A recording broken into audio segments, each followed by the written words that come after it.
Hello दोस्तों, स्वागत है आप सभी का आपके अपने यूट्यूब चैनल सुपर मैथमेटिक्स 2.0 पर। तो काफ़ी समय बाद हमारी मुलाकात हुई है आपसे और अब डेली आपसे मिलना होगा हमें, क्योंकि हम क्लास स्टार्ट करने जा रहे हैं रेगुलर आपके लिए यूट्यूब पर। तो देखिए, जो भी बच्चे पहली बार क्लास को देख रहे हैं वो क्लास को लाइक कर दें और चैनल को सब्सक्राइब कर लें, क्योंकि आगे जितनी भी क्लास आएंगी उन सभी का नोटिफिकेशन आपके पास सबसे पहले मिल जाए। ओके, ये जो लेक्चर है आपका ये लेक्चर आपका स्पेशल यूपी पुलिस के लिए है। ठीक है, रेशियो की क्लास है और इसकी हम 2 या 3 क्लास लेंगे, उसके बाद हम ख़त्म कर देंगे इसको। एक बात और इम्पोर्टेंट कि अगर आपको पीडीएफ चाहिए प्लस में पीपीटी भी मिलेगी आपको। पीपीटी पीडीएफ क्या होता है? ये सॉल्यूशन के बिना होता है, मतलब इसमें क्वेश्चन दे दिए होंगे आपके क्रम से 1 2 3 4 जितने भी क्वेश्चन मैं कराऊंगा। और पीपीटी में ये होता है कि इसमें क्वेश्चन तो होता है लेकिन साथ में सॉल्यूशन भी, जो मैं यहाँ पर कराऊंगा वो सॉल्यूशन होगा। ओके, तो ये सभी चीज़ें आपको भाई मिलने वाली हैं। इसके लिए आपको हमारे यूट्यूब चैनल से, सॉरी, टेलीग्राम चैनल से जुड़ना होगा। और टेलीग्राम चैनल से जुड़ने के लिए हमने डिस्क्रिप्शन बॉक्स में लिंक डाल दी है, तो आप वहाँ से ज्वाइन हो जाएं। ओके, और आपका कोई भी मैथ का डाउट है तो उसे भी आप टेलीग्राम चैनल में डाल दें, वहाँ से आपको सॉल्यूशन मिल जाएगा।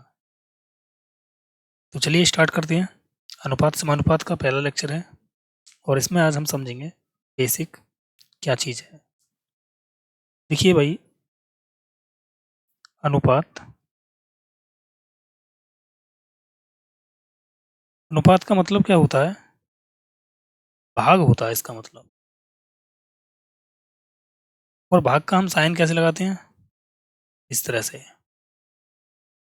बस थोड़ा सा इसमें चेंज कर दिया गया है कि जो ये डंडा है ना, बीच में लाइन है, जो रेखा है, ये इसे हटा दिया गया है, केवल इसे रहने दिया है। ओके, अनुपात का मतलब क्या होता है? भाग होता है।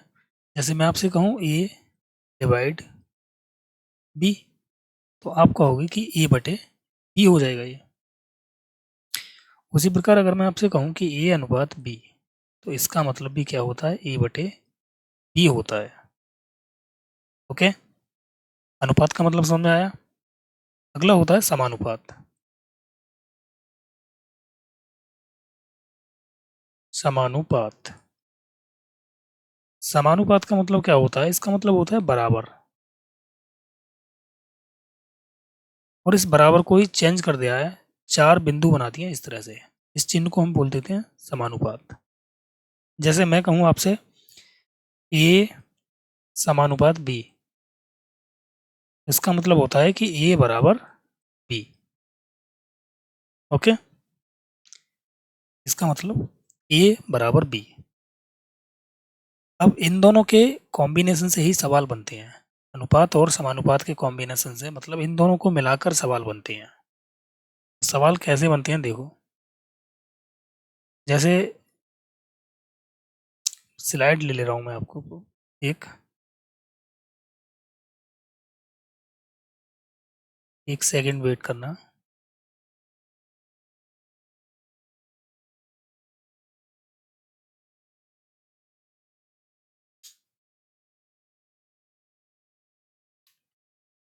हो जा भाई डिलीट,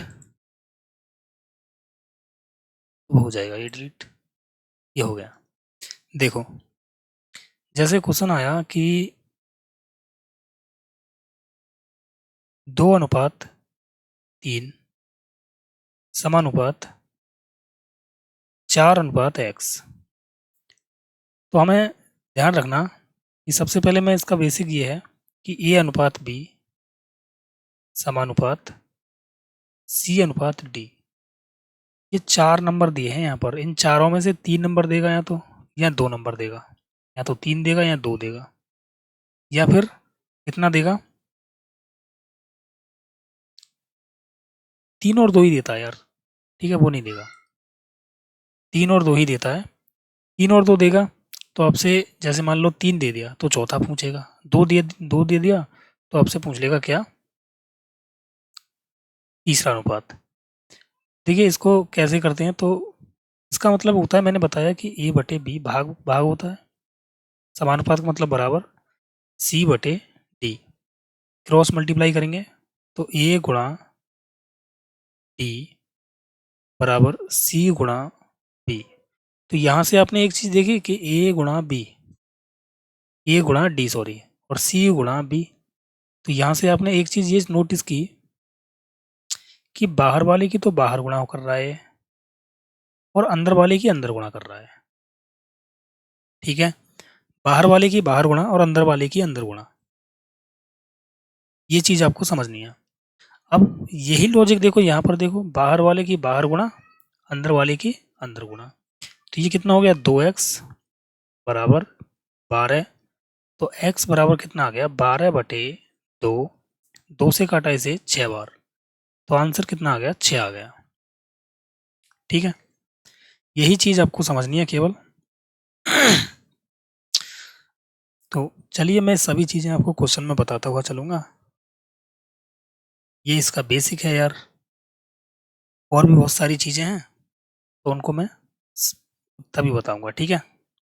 जैसे ए अनुपात बी दे देगा आपको 2:3, और फिर आपको दे देगा बी अनुपात सी 4:5, तो आपसे कहेगा ए बी सी का रेशियो कितना होगा, ए अनुपात बी अनुपात सी, इसका रेशियो कितना होगा।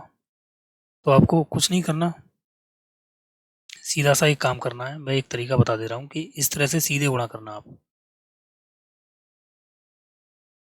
क्या करोगे, इस तरह से सीधे गुणा करना, तो 4 दूनी 8 अनुपात, फिर एक बार इस तरह से गुणा कर देना, 3 चौक 12 अनुपात, फिर एक बार सीधे गुणा कर देना, 5 तिये 15। और भी इसके बहुत सारे तरीके हैं, सवाल में समझाऊंगा, ठीक है। देखो सवाल देखते हैं आप। जैसे पहला सवाल है, ये क्वेश्चन है कि 10x प्लस 5 अनुपात 42x प्लस 8 बराबर दे रखा है 125 अनुपात 512। तो देखिए भाई, मैं इसको क्या लिख सकता हूँ, बटे में लिख सकता हूँ, मैंने आपको बताया था आपके लिए कि भाई इसका मतलब कितना होता है, 10x प्लस 5 बटे में आ जाएगा 42x प्लस 8, भाग बताया था, और एक इसके बराबर है 125 बटे 512। ऊपर से देखो 5 कॉमन है, तो 5 कॉमन ले लिया तो ये आ गया 2x प्लस 1, नीचे कितना आया 2, तो यहाँ से बचा 21x प्लस 4, और ये बराबर में आ जाएगा भाई 125 बटे 512। तो 5 से काट रहा हूँ मैं इसको, 5 दूनी 10 और 5 25, 2 से काट रहा हूँ इसको, 2 दूनी 4, 2 पंजे 10 और 2 छिक्के 12। अब आप क्या करोगे, क्रॉस मल्टीप्लाई कर दोगे, तो 2x में 256 की मल्टीप्लाई की तो 2 छिक्के 12 और 2 पंजे 10 और 1 11, 2 दूनी 4 और 1 5, यानी 512x प्लस 256 एकन कितना होता है 256 बराबर 25 की मल्टीप्लाई की मैंने 21x में, तो 25 एकन 25 का 5 हासिल 2, 25 दूनी 50 और 2 कितना हो गया 52, प्लस में 25 चौक 100। देखिए इसको इधर ले जाओ तो कितना बचेगा, घटाना घटाना पड़ेगा ना, ये आ गया 13x, और इसको इधर ले जाओ, ये कितना बचा 156, तो 13 से काटेंगे इसको भाई, 13 एकन 13, 13 दूनी 26, तो आंसर आ गया हमारा 12, ऑप्शन नंबर डी। बोलो समझ में आया यहाँ तक।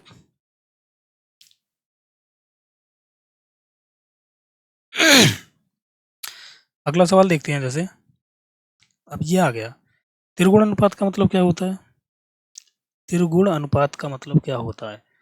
त्रिगुण का मतलब होता है इनकी 3 बार मल्टीप्लाई कर दो भाई पे सबसे पहले। जैसे 3:4 दे रखा है तो 3:4, 3:4, त्रिगुण अनुपात निकल गया। 3 तिया 9 तिया 27, 4 चौक 16 चौक 64, ये आ गया त्रिगुण अनुपात। क्वेश्चन आपसे त्रिगुण अनुपात भी पूछ सकता है, ध्यान रखना। अब वही चीज आ गई, 2x + 3 बटे 5x + 4 और बराबर में कितना आ गया 27/64।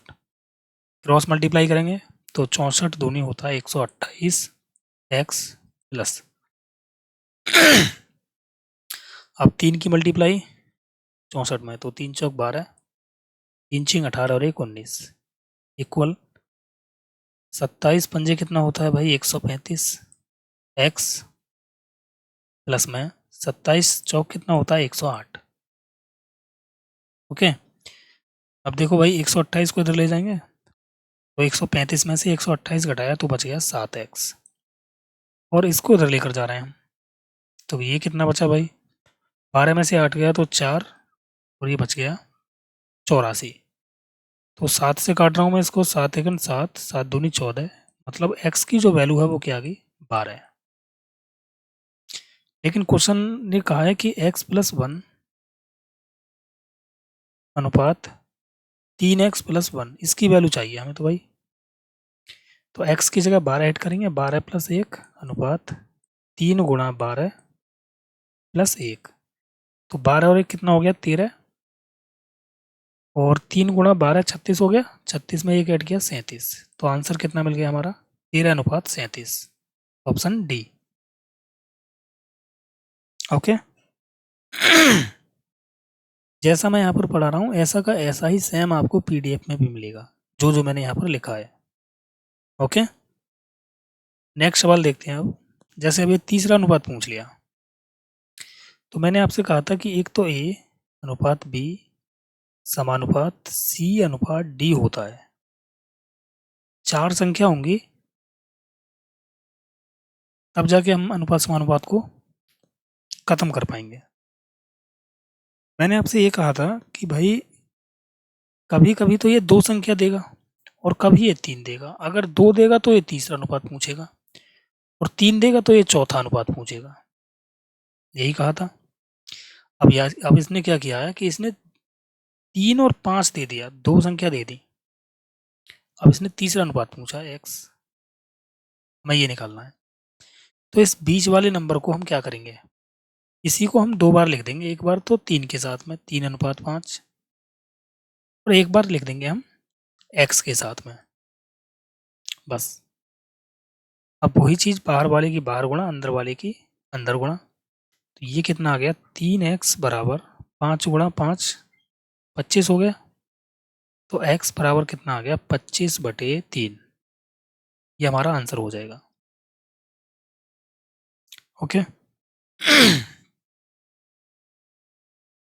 देखिए बहुत सारे टीचर क्या करते हैं कि इसे फॉर्मूला से भी पढ़ाते हैं। तो फॉर्मूला क्या होता है यार, फॉर्मूला यही होता है कि a अनुपात b समानुपात b अनुपात c। अब वो क्या कर देते हैं, बाहर वाले की बाहर गुणा अंदर वाले की अंदर गुणा, यानी b² बराबर ac। यही तो आ गया। मुझे तो तीसरा अनुपात c चाहिए, तो c की वैल्यू कितनी आ जाएगी b² a। अब b² क्या हो गया, देखो 2 बार इसने क्या किया, b² का मतलब हो गया 5 की 2 बार मल्टीप्लाई, यही तो हो गया।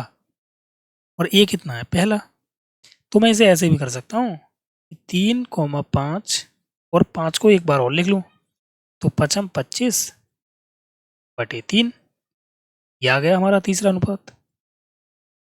ओके, नेक्स्ट सवाल देखते हैं। अब यहाँ पर इसने चौथा अनुपात पूछा है। चौथा अनुपात निकालेंगे कैसे, 2 3 5 दे रखा है, अब की बार हमें x चाहिए, तो हम लिखेंगे 2:3 समानुपात 5:x, बाहर वाले की बाहर गुणा अंदर वाले की अंदर गुणा, तो ये आ गया 2 × x बराबर 3 × 5 मतलब 15। तो x की वैल्यू क्या आ गई 15/2, 15/2 ऑप्शन नंबर बी हमारा करेक्ट हो जाएगा।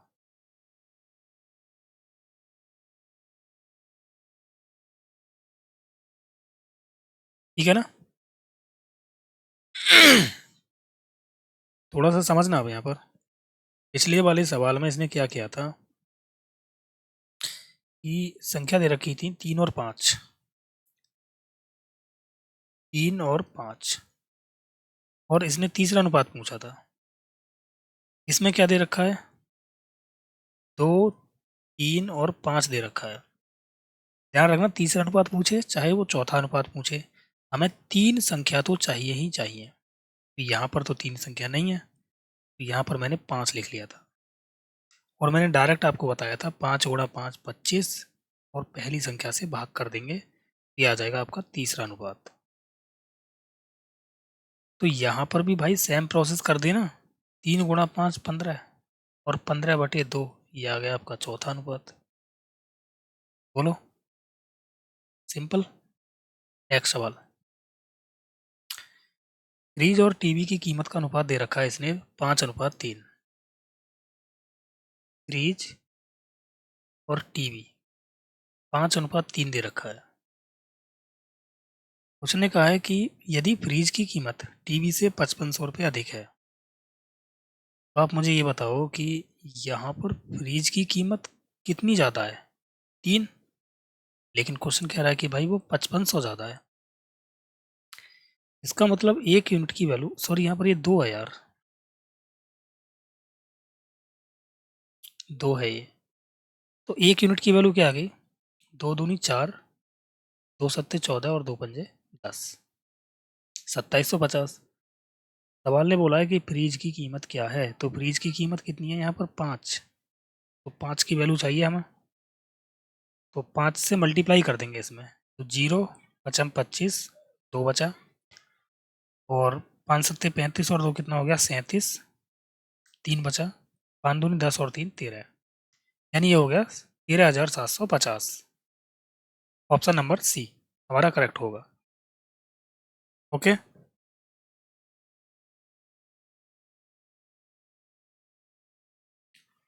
अब नेक्स्ट सवाल की तरफ बढ़ते हैं। सवाल नंबर 6। पहले तो मैं इसको बेसिक से बताऊंगा, फिर आपको शॉर्टकट बताऊंगा इसका, ठीक है ना? देखिए, पहले मैं इसे ऑप्शन से बता देता हूँ। सवाल ने कहा है कि पास और फेल छात्रों का अनुपात 6:1 है। यह अनुपात 9:1 हो जाता है अगर 6 और छात्र सफल हो जाते हैं। तो इसका मतलब ये हुआ यार कि पास और फेल है ये। देखिए 6 अनुपात कितना था, 1। मुझे ये बताओ कि अगर 6 सफल ज़्यादा हो गए हैं तो 6 फेल कम हुए होंगे, यही तो मतलब हुआ इसका। अब मुझे ये बताओ यार, छात्रों की संख्या तो दोनों जगह इक्वल ही होनी चाहिए ना, जो ऊपर थी वही नीचे भी होनी चाहिए। नीचे कितनी हो गई है, ये 9:1 हो गई है, 10। तो यहाँ पर दोनों जगह छात्रों की संख्या कर देते हैं बराबर, 10 से ऊपर और 7 से नीचे गुणा। मैं इस वाले तरीके से बताना नहीं चाह रहा था, लेकिन मैं इसी से बता दे रहा हूँ, ठीक है? मैं एक्स से बताता पहले, लेकिन एक्स से यार कोई भी फायदा नहीं है, ठीक है? एक्स पूरी ज़िंदगी ही खराब कर देती है। 10 से यहाँ गुणा किया तो 10 से अंदर भी कर दो, 10 एकन 10 और 10 छींग 60। यहाँ पर हो गया 7 से अंदर गुणा, तो 7 एकन 7, 7 नीम 63। छात्रों की संख्या देखो यहाँ पर भी 70 हो गई और यहाँ पर भी 70 हो गई। समझने वाला सवाल है, लॉजिक वाला, सिंपल सवाल है। चाहे तो आप फेल वाले से कर लो या पास वाले से कर लो। ये बताओ मुझे, पास कितने ज़्यादा हो गए, 3, और इस 3 की ही वैल्यू उसने कितनी दे रखी है भाई मेरे, 3 की वैल्यू 6 दे रखी है, तो 3 का दोगुना है ये। तो भाई इसने पूछा है कि 70 की वैल्यू क्या होगी, तो 70 का दोगुना कर देंगे 140, या फिर ऐसे कर लो 3 एकन 3, 3 दूनी 6। 1 यूनिट की वैल्यू 2 है, तो 70 की वैल्यू कितनी हो जाएगी, 140। ऑप्शन नंबर ये हमारा करेक्ट होगा। ओके, और भी इसके बहुत सारे तरीके हैं भाई, लेकिन उन्हें छोड़ देते हैं। ओके, अगला सवाल देखते हैं। देखिए क्वेश्चन दे रखा है कि E अनुपात B अनुपात C बराबर 2 अनुपात 3 अनुपात 4 और इसने दे रखा है कि 2A minus 3B plus 4C बराबर कितना है 33। देखिए 2A minus 3B plus 4C, इसकी वैल्यू दे रखी है इसने 33। वेरिएबल मानने की कोई ज़रूरत नहीं है।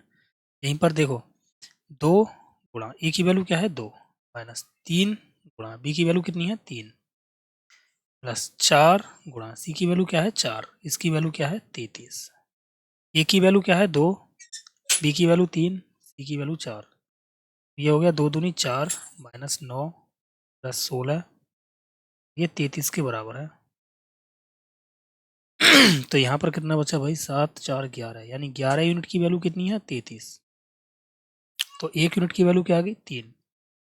सी का मान इसने पूछा है, तो सी का मान कितना दे रखा है 4, तो 4 की वैल्यू क्या हो जाएगी 4 तिया 12। Option number C, C option हमारा करेक्ट हो जाएगा। ओके,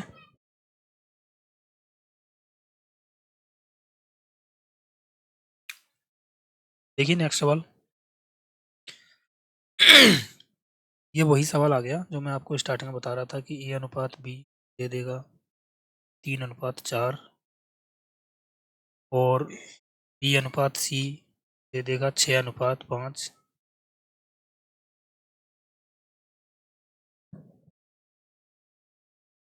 ओके, यहाँ से देखो हम क्या कर सकते हैं, ये बी सी की वैल्यू निकाल सकते हैं। यहाँ पर देखो बी यहाँ पर कॉमन दे रखा है, अगर बी कॉमन दे रखा है तो बी की जो वैल्यू होनी चाहिए यार दोनों जगह इक्वल होनी चाहिए, लेकिन यहाँ पर इक्वल नहीं है। तो अब मैं क्या कर देता हूँ, इसे इक्वल बनाने के लिए इसका एलसीएम ले लेता हूँ। 4 और 6 का एलसीएम कितना आ गया 12। तो 4 से 12 कितनी बार कट रहा है 3 बार, मतलब इस वाले पूरे पार्ट में 3 से गुणा कर दो। 6 से 12 कितनी बार कट रहा है 2 बार, मतलब इस वाले पार्ट में पूरे में 2 से गुणा कर दो। ये कितना आ गया भाई, थोड़ा सा आगे लिख देता हूँ। ये आ गया हमारा 3 तिया 9 अनुपात 3 चौक 12, और ये आ गया 2 छिक्के 12 और 2 पंजे 10, पूरे पार्ट में मल्टीप्लाई होगी ध्यान रखना। तो ए की वैल्यू क्या आ गई 9, बी की वैल्यू क्या आ गई 12 और सी की वैल्यू आ गई 10।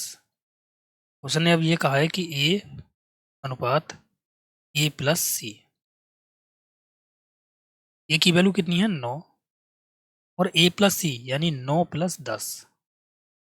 ये आंसर कितना आ चुका है हमारा 9 अनुपात 19, 9 अनुपात 19, ऑप्शन नंबर सी। ओके,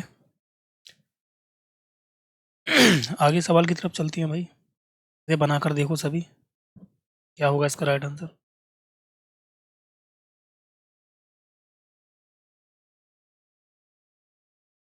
देखिए यहाँ पर ये 5x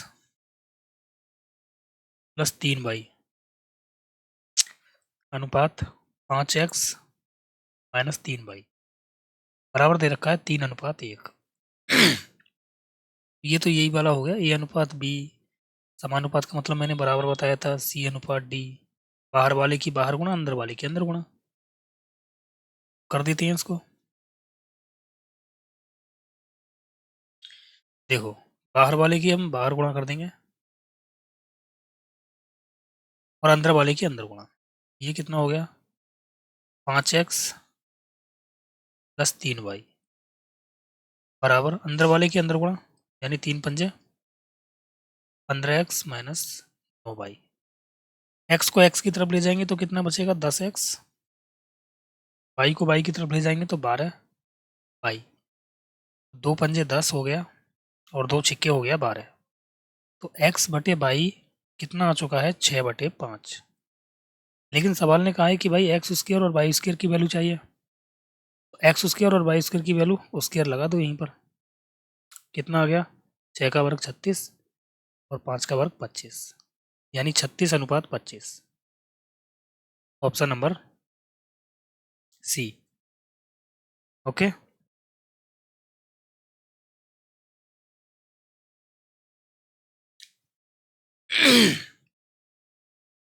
देखेंगे अब अगला सवाल।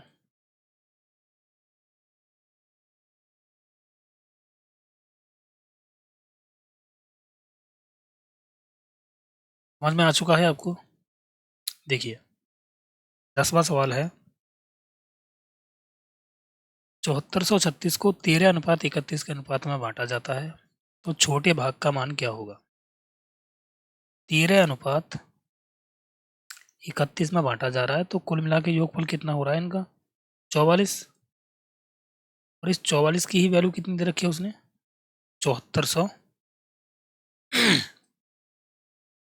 44 की वैल्यू क्या दे रही है? 7436।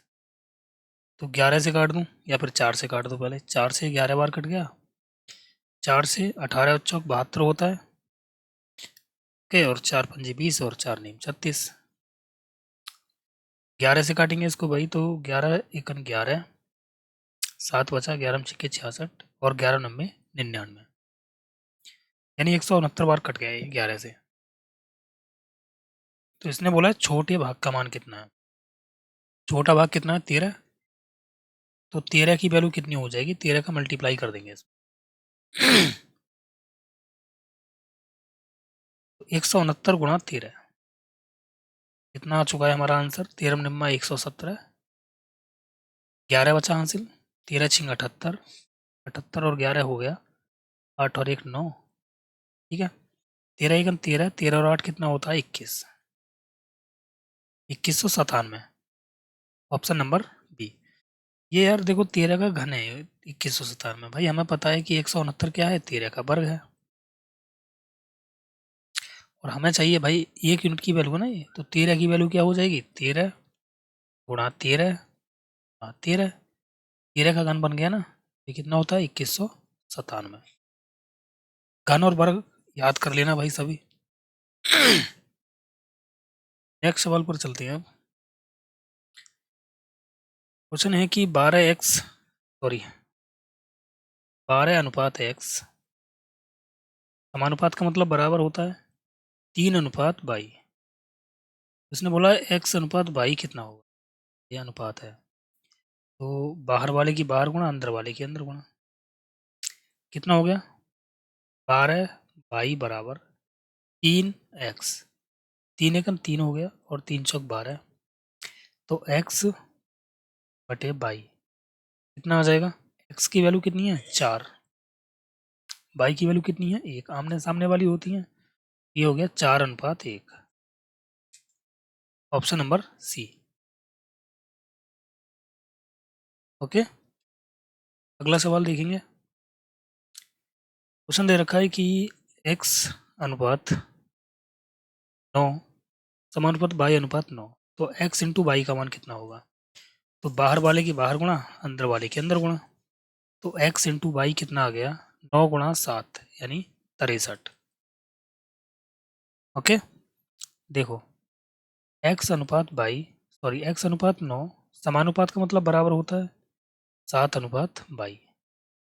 तो बाहर वाले की मैंने बाहर गुणा कर दिया, x गुणा बाई बराबर अंदर वाले की मैंने अंदर गुणा कर दिया, 9 गुणा 7, तो x गुणा बाई कितना आ गया? 9 सत्ते 63।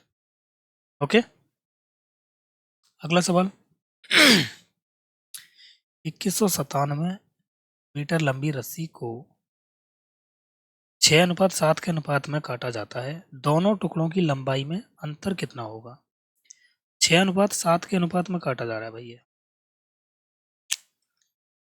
तो कुल मिला के इनका योगफल कितना हो गया? 7 और 6 13, और 13 की वैल्यू कितनी दे रखी है? 2197। मुझे ये बताइए, मैंने अभी आपको समझाया था कि 13 का घन होता है 2197, अभी समझाया था अभी 2197। भाई 13 से ये कितनी बार कट जाएगा? 169 बार कट जाएगा ना। अब 1 यूनिट की वैल्यू 169 है, तो इसने बोला दोनों टुकड़ों की लंबाई में अंतर कितना है, तो दोनों में अंतर कितने का है? 1 का, और 1 की वैल्यू कितनी आ गई? 169, तो आंसर आ गया हमारा 169। ओके, अगला सवाल है, ए और बी की मासिक आय का अनुपात दे रखा है 3:5, 3:5, और उनकी बचत का अनुपात दे रखा है 2:3। देखो समझ लेना इसको, ये अनुपात बी की आय का अनुपात दे रखा है 3:5, और उनकी बचत का अनुपात दे रखा है 2:3। ये क्या है? इनकम, और ये क्या है? सेविंग। ओके, अब यहाँ से हमें थोड़ा सा करेक्शन करना पड़ेगा, देखो कैसे। यदि बी की आय ए की बचत के 3 गुने के बराबर है, देखिए बी की जो आय है, बी की आय तो ये है, और ए की बचत ये है, ये जो है ना इसका 3 गुना होना चाहिए, बस इतना सा सवाल है। तो 3 गुना करने के लिए बहुत सारे तरीके हैं। देखो 3 गुना हम ऐसे भी कर सकते हैं भाई, सबसे पहले इन दोनों को बराबर कर लो, इसमें 2 से गुणा कर दो और इसमें 5 से। अनुपात का मतलब ये होता है कि अगर मैंने इसमें 2 से गुणा कर दिया ना, तो इसमें भी 2 से गुणा होगी, और इसमें अगर मैंने 5 से गुणा किया तो इसमें भी 5 से गुणा होगी। तो ये अब जो नई आय और बचत का जो रेशियो आ गया, ये आ चुका है 6:10, और ये 10:15।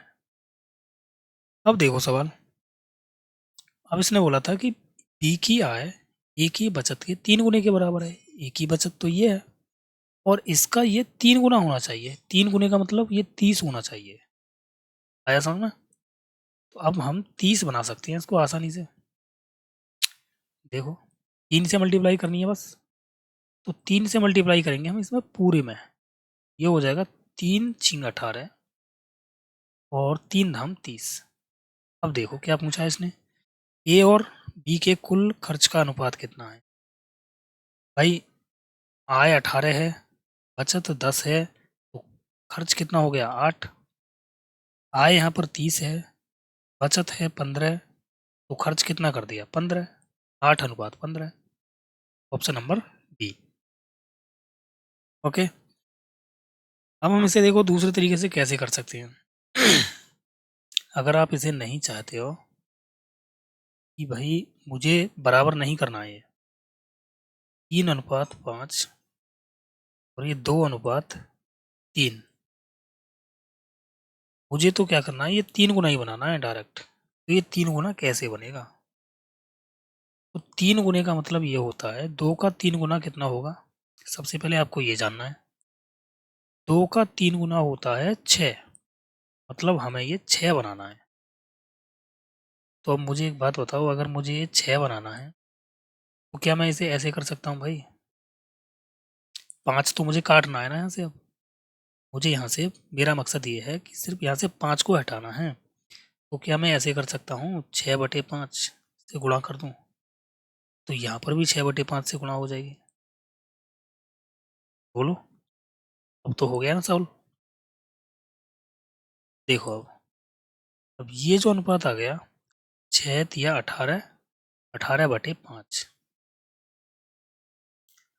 18/5, और देखो इस 5 से ये 5 कैंसिल हो गया, तो कितना बचा? 6।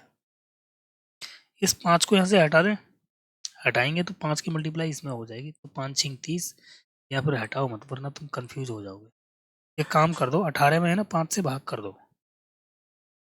भाई 18 में 5 से भाग करेंगे तो 5×3 = 15 और 5×6 = 30, और अनुपात में आ गया 6, और ये अनुपात आपका ऐसा ही रहेगा। तो घटा देते हैं, अब ये बचा 3 और ये बचा 6.2, इतना ही बचेगा, सॉरी 1 पॉइंट बचेगा।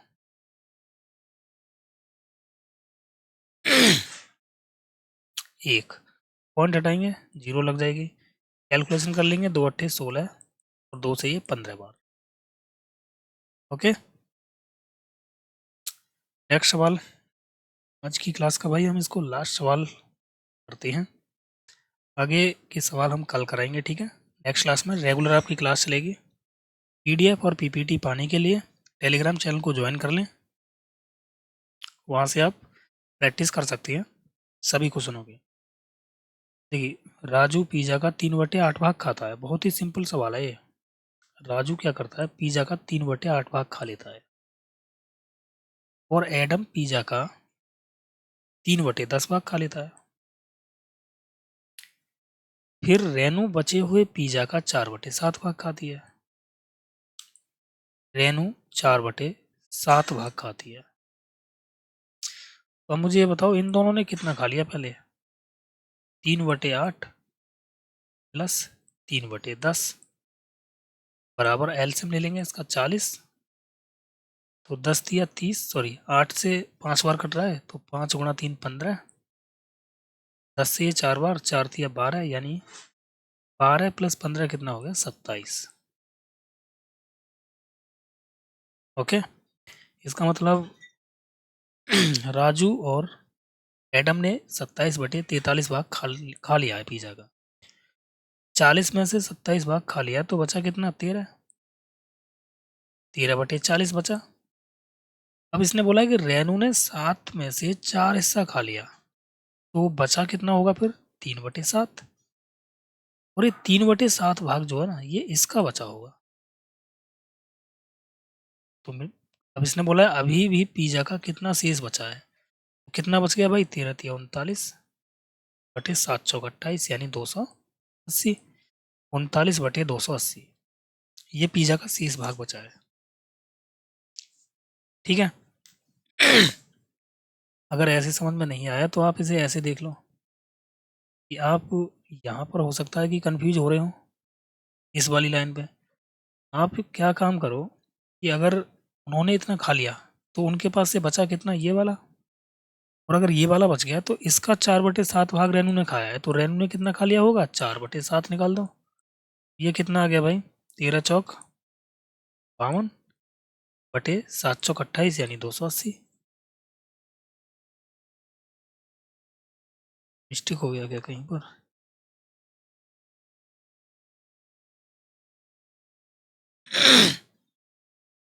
चार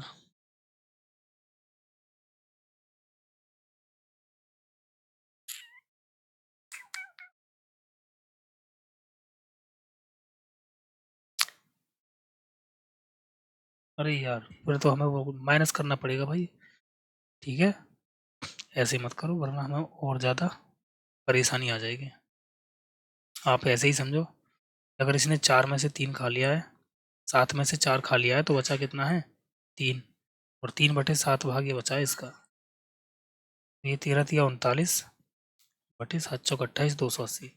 आपको माइनस करना पड़ जाएगा, पर इसमें से ध्यान रखना, फिर और ज़्यादा लेंथी हो जाएगा सवाल। तो उम्मीद है आप सभी अच्छे से समझ पाए होंगे इन सभी क्वेश्चनों को। तो क्लास अच्छी लगे तो लाइक करना और शेयर करना ना भूलें भाई।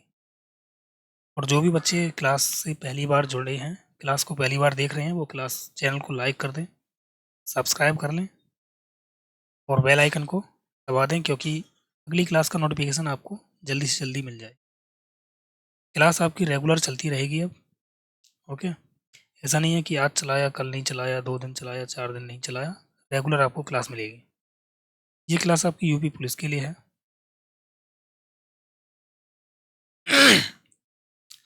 और जो दूसरा वाला मैथ का सेशन चल रहा है, वो एसएससी सीजीएल एसएससी के सभी एग्जाम के लिए है। आरआरबी रेलवे के ग्रुप डी के लिए, एनटीपीसी, ओके, लोको पायलट सभी के लिए है। कहने का मतलब ये वाला जो बैच चल रहा है दूसरा वाला, वो सभी एग्जाम के लिए है। ठीक है, और ये इसमें अधिकतर यूपी पुलिस के ही क्वेश्चन लिए गए हैं जो प्रीवियस ईयर के हैं। ओके, तो चलिए मिलते हैं नेक्स्ट क्लास में। Okay bye. क्लास अच्छी लगे तो लाइक करना और शेयर करना ना भूलें भाई। Love you all of you.